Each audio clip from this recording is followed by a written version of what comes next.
Hello दोस्तों, welcome back to new video. तो दोस्तों आज फिर हम आप लोगों के लिए काफ़ी इम्पोर्टेंट एक नोटिफिकेशन लेकर आए हुए हैं।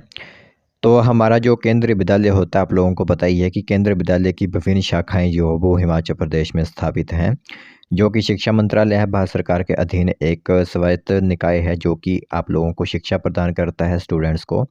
तो उसके अंदर 7 से 8 कैटेगरीज़ की पोस्ट निकाली गई हैं। तो नोटिफिकेशन आई हुई थी हमारे हिमाचल प्रदेश के लिए ही।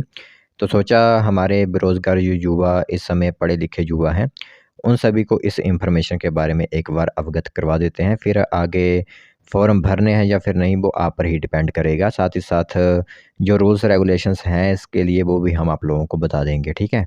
तो 7-8 कैटेगरीज़ की पोस्ट यहाँ पर आप लोगों के लिए रहेंगी। तो डायरेक्ट आप लोगों को पता ही है कि इंटरव्यू बेसिस पर आप लोगों को यहाँ पर शॉर्टलिस्ट कर लिया जाता है। तो चलिए फिर बिना बस ज़ाय किए जो भी इन्फॉर्मेशन आई हुई है केंद्रीय विद्यालय की तरफ से, वो हम आप लोगों को बताते हैं। तो दोस्तों देख सकते हो आप सभी लोगों की मोबाइल स्क्रीन पर इस समय वैकेंसी की नोटिफिकेशन आप लोगों को दिख रही होगी। तो पीएम श्री केंद्रीय विद्यालय पालमपुर जिला कांगड़ा हिमाचल प्रदेश की तरफ से आप लोगों के लिए आउट की गई है। जो पालमपुर में इसकी एक ब्रांच स्थापित है, वहाँ पर आप लोगों के लिए वैकेंसी की नोटिफिकेशन आउट की गई है, ठीक है? तो यहाँ पर आप लोगों के लिए टेलीफ़ोन नंबर भी दिया हुआ है। कोई भी अगर आप लोगों को जानकारी लेनी है तो किसी भी वर्किंग हावर में आप संपर्क कर सकते हो, ठीक है? तो मैंने जैसे आप लोगों से कहा कि इंटरव्यू के माध्यम से ही आप लोगों को यहाँ पर सेलेक्ट किया जाता है। तो पहले तो आप लोगों को बता दें, यह जो वैकेंसी आप लोगों के लिए, यह कॉन्ट्रैक्ट पीरियड पर आप लोगों के लिए रहेगी, यानी कॉन्ट्रैक्चुअल बेसिस आप लोगों के लिए यहाँ पर वैकेंसी रहेगी। कोई रेगुलर आप लोगों को यहाँ पर नहीं रखा जा रहा है, ठीक है? 2025-26 का सेशन स्टार्ट हुआ है, इसीलिए आप लोगों की यहाँ पर ज़रूरत है, ठीक है? तो इच्छुक उम्मीदवार जो भी हैं वो जानकारी आप लोग ले सकते हो। बाकी www.palanpur.kvs.ac.in पर जाकर आप एप्लीकेशन फॉर्म वगैरह जो भी होता है वो प्राप्त कर सकते हो, ठीक है? तो आप लोगों को एप्लीकेशन फॉर्म के साथ साथ जो भी इंपॉर्टेंट डॉक्यूमेंट्स हैं आप लोगों की एजुकेशन क्वालिफिकेशन के, वो 7 जुलाई 2025 तक आप लोगों को कार्यालय में जमा करवाने होंगे, यानी केंद्रीय विद्यालय पालमपुर में ही जमा करवाने होंगे, ठीक है? बाकी शाम 5 बजे से पहले-पहले ही आप लोगों को यह काम करना है। बाकी विद्यालय में सिर्फ़ निम्न रिक्तियाँ जैसे कि काउंसलर की 1 पोस्ट, पाइप बैंड परीक्षक 1 पोस्ट आप लोगों के लिए रहेगी। फिर यहाँ पर आप देख सकते हो एटीएल प्रशिक्षक की 1 पोस्ट है और प्रशिक्षित स्नातक शिक्षक हिंदी की 1 पोस्ट यहाँ पर आप लोगों के लिए रहेगी। तो यह पैनल सिर्फ़ 28 फरवरी 2026 तक ही मान्य रहेगा, ठीक है?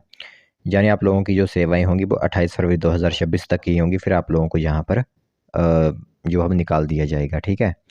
तो यह बात होगी। बाकी 8 कैटेगरीज़ की पोस्ट हैं, जैसे कि मैं आप लोगों को बता दूँ कि पाइप बैंड इंस्ट्रक्टर की, काउंसलर की, एयरटेल टिंकरिंग लैब इंस्ट्रक्टर की, TGT Hindi, PGT history, PGT geography, PGT English, TGT English है। तो जो मैंने आप लोगों को ऊपर बताया कि एक काउंसलर, पाइप बैंड प्रशिक्षक, एटीएल प्रशिक्षक जो होते हैं यहाँ पर, अटल टिंकरिंग लैब इंस्ट्रक्टर जिसे हम कहते हैं, और जो हिंदी के यहाँ पर टीजीटी हैं, इनको यहाँ पर 28 फरवरी 2026 तक ही मान्य होगा, ठीक है?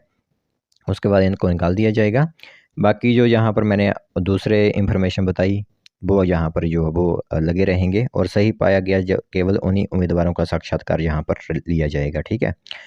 तो आप लोगों का जो इंटरव्यू का समय है वो रहेगा 9 जुलाई 2025 को पीएम श्री केंद्रीय विद्यालय पालमपुर में प्रातः 9 बजे जो इंटरव्यू स्टार्ट होगा। तो जो भी अब इसमें आवेदन करना चाहते हैं वो आवेदन कर सकते हैं। साथ ही साथ किसी भी विषय में 40 से ज़्यादा आवेदन आने पर लिखित परीक्षा भी यहाँ पर करवाई जाएगी।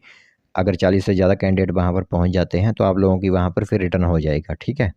तो ये ध्यान आप लोगों को ही रखना होगा। तो ये एक इन्फॉर्मेशन आप लोगों के लिए केंद्रीय विद्यालय पालमपुर की तरफ से आउट की गई थी कि वहाँ पर स्टाफ की नीड है, टीचर्स की। तो जो भी आवेदन करना चाहता है वो आवेदन कर सकता है। बाकी क्वालिफ़िकेशन तो आप लोगों को पता ही होती है कि किस तरह की चाहिए। वही आप लोगों के लिए बीएड पास, साथ-साथ टेट कमीशन वगैरह जो भी होते हैं वो आप लोगों के पास होने चाहिए, तभी आप इसमें आवेदन कर सकते हो।